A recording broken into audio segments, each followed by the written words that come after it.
Hello everyone, welcome back to my channel. তো আজকে আমি বানাবো কুমড়োর নিরামিষ তরকারি। তো তার জন্য আমি প্রথমে কুমড়োটাকে কেটে ভালো করে ধুয়ে নিয়েছি। তো আমি একটি কড়াই বসিয়ে নিয়েছি। কড়াইটা ভালো করে গরম হয়ে গেলে দিয়ে দেবো সর্ষের তেল আর একটা হাফ করে রাখা লঙ্কা। লঙ্কাটা আমি ভালো করে নাড়াচাড়া করে নেব। এরপর যে আমি দিয়ে দেবো গোটা জিরা। এই দুটি উপকরণ ভালো করে ভাজা হয়ে গেলে কেটে রাখা কুমড়োগুলো দিয়ে দেবো। এরপর আমি দিয়ে দেবো স্বাদ মতো লবণ। তারপর আমি দিয়ে দেবো 1 চা চামচ হলুদের গুঁড়ো।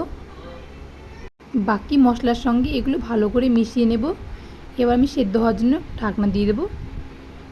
তো আমার কুমড়োটা অর্ধেক সেদ্ধ হয়ে গেছে। এ পর্যায়ে আমি দিয়ে দেবো 5 ফোড়নের গুঁড়ো আর সামান্য চিনি দিয়ে ভালো করে নাড়াচাড়া করে নেব। তারপরে আমি আবার ঢাকনা দিয়ে দেবো ভালো করে সেদ্ধ হওয়ার জন্য। ঢাকনা খুলে নিয়েছি। তো আমার কুমড়োটা সেদ্ধ হয়ে গেছে ভালোভাবে। এরপর যে ভালো করে আমি জলটা ভালো করে শুকিয়ে নেব আর ভালো করে ভেজে নেব। তারপরে আমাদের রেডি হয়ে যাবে কুমড়োর তরকারি। আপনারা এটা বানিয়ে দেখবেন। আর আমার ভিডিওটি ভালো লাগলে like, comment, share and subscribe অবশ্যই করবেন। পাশে থাকবেন, ভালো থাকবেন, সুস্থ থাকবেন।